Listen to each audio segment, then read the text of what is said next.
Donc, dans InDesign, j'ai donc sur la page 2 déjà un titre. Voyons un peu. Palette des calques. Oui, les calques sont verrouillés, donc mon titre n'est pas accessible. Sur quel calque il est le titre? Sur le calque Info État. Je vais créer un calque titre pour lui. Ce sera plus clair. Titre. Et je transfère le titre sur le calque titre par déplacement du petit carré, on l'avait dit. D'un calque à l'autre. Il ne faut pas ouvrir les objets, ouvrir le calque et essayer de déplacer l'objet lui-même. C'est le petit carré sur le calque qu'on déplace. On avait vu ça hier. Je vais travailler maintenant sur le calque interactif sur cette page 2, puisque la vidéo, c'est un élément interactif. Je vais verrouiller d'un coup tous les autres calques avec Alt-clic. Voilà, c'est comme dans Photoshop et Illustrator. Alt-clic sur une colonne là, enclenche en fait sur tous les autres calques, sauf celui sur lequel j'ai cliqué là.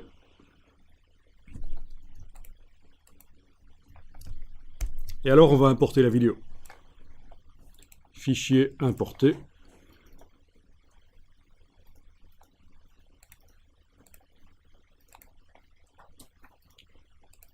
Et vous cliquez, et la vidéo arrive. Alors je ne vous conseille pas, au moment où vous importez, de déterminer la dimension de la vidéo, comme ça. Il n'est pas certain que ça fonctionne en fait. Parce que quand la vidéo va jouer, elle va jouer à la taille que le fichier a réellement. D'où l'intérêt de connaître des logiciels qui permettent de modifier les dimensions des vidéos. Recadrer la vidéo, ça ne va pas être possible non plus, hein. Si on prend la flèche noire et qu'on commence à recadrer la vidéo, on a l'impression que ça fonctionne dans InDesign, mais non, quand elle va jouer, elle sera vue en entier. Donc n'essayez pas de recadrer. Si vous voulez recadrer la vidéo, il faut le faire avant de l'amener dans InDesign, avec notamment le logiciel Adobe Media Encoder, qui est livré dans la Creative Cloud, qui permet de manipuler les vidéos.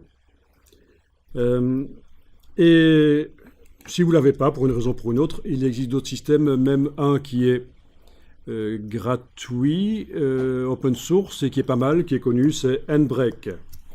Voilà, ça c'est le logiciel Handbrake pour manipuler les vidéos, notamment recadrer.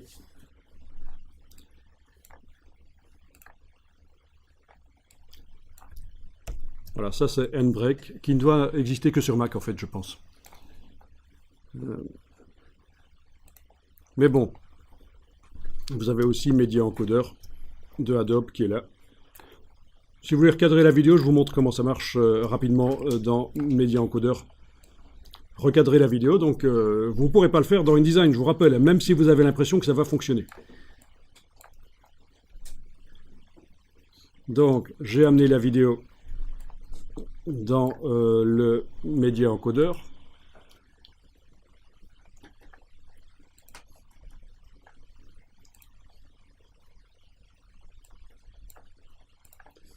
Quand vous cliquez là-dessus, sur le traitement qui va être appliqué à la vidéo, quand vous cliquez, vous devez d'abord déterminer quel traitement va être appliqué à la vidéo et lancer le traitement avec la petite flèche verte à un certain moment, bien sûr.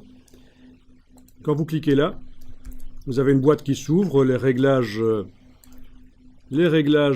d'exportation, hein, donc une boîte qui s'ouvre au-dessus du logiciel. Et dans cette boîte, vous avez source ici, avec un petit outil qui permet de recadrer la vidéo, notamment. Voilà comment on recadre une vidéo, comment on supprime une partie d'une vidéo, une partie de l'image de la vidéo.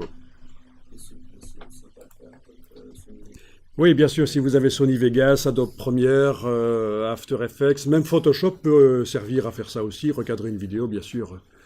Enfin, il y a plein de logiciels. Donc, ce que je voulais vous faire comprendre, c'est surtout que ne recadrez pas la vidéo dans InDesign, ça ne marchera pas.